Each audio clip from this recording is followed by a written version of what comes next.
Bonjour, morning brief du 29 août 2019.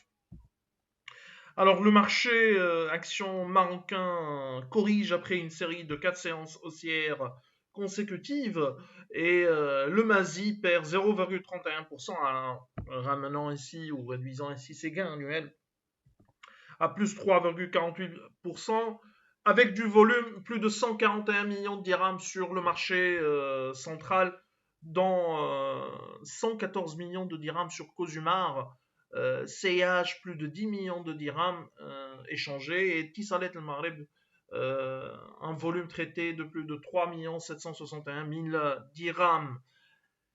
Alors, pour ce qui est des principaux écarts, à signaler la hausse de Stroke Industries de 6,59%, Sam Assurance qui avance également de 2,57%. Côté baisse, à signaler les pertes de Total Maroc qui a reculé de 2,96%. Alors, Massa Maroc annonce un chiffre d'affaires inférieur à nos attentes. Les revenus consolidés S1 2019 affichent une progression de 4% à 1,447 milliard de dirhams. 8% prévus par Alpha Mena sur l'ensemble de l'année.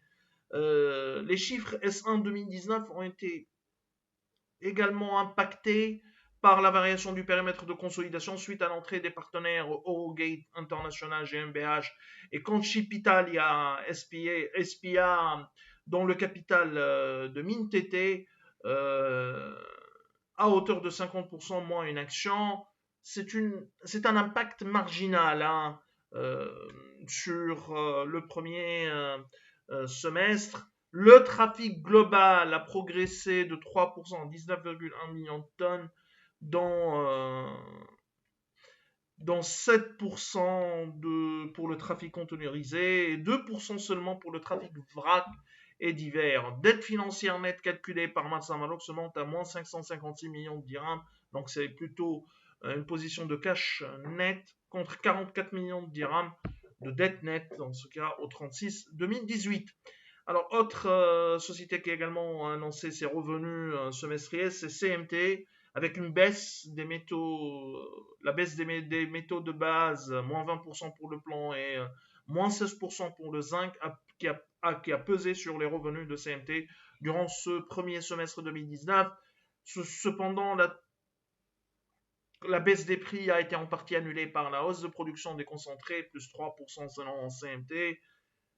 Toutefois, chiffre d'affaires S1 2019 de CMT ressort en recul de 14% à 251 millions de dirhams. Ces réalisations sont clairement inférieures à nos prévisions et les perspectives pour les prix des métaux ne sont pas bonnes pour ce second semestre vu la guerre commerciale entre l'intensification de la guerre commerciale entre la Chine et les États-Unis.